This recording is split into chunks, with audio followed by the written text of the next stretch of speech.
লেবাননে ইসরায়েলের সামরিক অভিযান ও যুদ্ধবিরতি লঙ্ঘনের অভিযোগ ঘিরে নতুন করে উত্তেজনা তৈরি হলেও যুক্তরাষ্ট্র ও ইরানের মধ্যকার কূটনৈতিক যোগাযোগ পুরোপুরি বন্ধ হয়ে যায়নি, বরং আলোচনার প্রক্রিয়া আবারও স্বাভাবিক ধারায় ফিরছে বলে জানিয়েছে বিষয়টি সম্পর্কে অবগত একটি আঞ্চলিক সূত্র।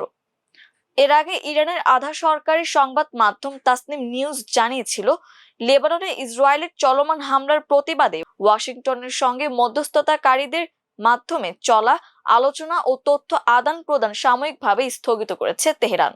ইরানের দাবি, লেবানন সহ বিভিন্ন ফ্রন্টে যুদ্ধবিরতি শর্ত লঙ্ঘন করা হয়েছে, যা তাদের এই সিদ্ধান্ত নিতে বাধ্য করেছে। তবে মার্কিন প্রেসিডেন্ট ডোনাল্ড ট্রাম্প এ দাবির সঙ্গে একমত নন। তার ভাষ্য, যুক্তরাষ্ট্র ও ইরানের মধ্যে আলোচনা বন্ধ হয়নি, বরং তা দ্রুত গতিতে এগিয়ে চলছে। ট্রাম্প বলেন, আলোচনার ভবিষ্যৎ নিয়ে তিনি অতিরিক্ত উদ্বিগ্ন নন, তবে দুই পক্ষের মধ্যে যোগাযোগ অব্যাহত রয়েছে। ইরান স্পষ্টভাবে জানিয়েছে, গাজা ও লেবাননে ইসরায়েলি সামরিক অভিযান বন্ধ এবং লেবানন থেকে ইসরায়েলি সেনা প্রত্যাহার না হওয়া পর্যন্ত কোনো চূড়ান্ত সমঝোতায় পৌঁছানো সম্ভব নয়। তেহরানের মতে, আঞ্চলিক সংঘাতের এসব মূল ইস্যুর সমাধান ছাড়া কূটনৈতিক অগ্রগতি টেকসই হবে না।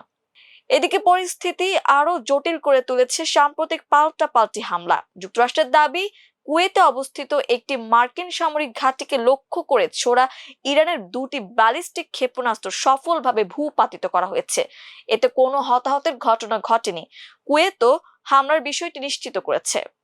ইরানের ইসলামী বিপ্লবী গার্ড বাহিনী আইআরজিসি হামলার দায় স্বীকার করে বলেছে, এটি ছিল প্রতিশোধমূলক অভিযান।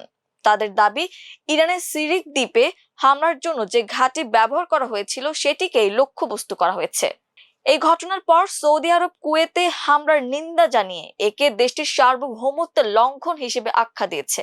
অন্যদিকে ইরান বলছে, নিজেদের ভূখণ্ডে হামলার জবাব দেওয়ার অধিকার তাদের রয়েছে এবং আন্তর্জাতিক আইন সেই অধিকার স্বীকৃতি দেয়। পরিস্থিতি নিয়ন্ত্রণে আনতে নতুন একটি কূটনৈতিক রোড ম্যাপ নিয়ে কাজ করছে যুক্তরাষ্ট্র। এ লক্ষ্যে মার্কিন পররাষ্ট্রমন্ত্রী মার্কো রুবিও গত 2 দিনে লেবাননের প্রেসিডেন্ট জোসেফ আউন এবং ইসরায়েলের প্রধানমন্ত্রী বেনিয়ামিন নেতানিয়াহুর সঙ্গে পৃথক বৈঠক করেছেন।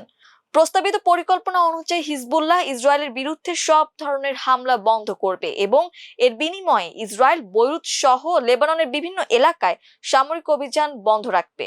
তবে ইরান ইতোমধ্যে জানিয়ে দিয়েছে, লেবাননে কার্যকর ও স্থায়ী যুদ্ধবিরতি নিশ্চিত না হওয়া পর্যন্ত যুক্তরাষ্ট্রের সঙ্গে কোনো চূড়ান্ত চুক্তিতে পৌঁছাবে না। সব মিলিয়ে মধ্যপ্রাচ্যের পরিস্থিতি এখন অস্থির। একদিকে সামরিক উত্তেজনা ও পাল্টাপাল্টি হুমকি, অন্যদিকে কূটনৈতিক আলোচনার সম্ভাবনা। এই দুই বাস্তবতার মাঝে এগোচ্ছে ইরান যুক্তরাষ্ট্র সম্পর্কে নতুন অধ্যায়।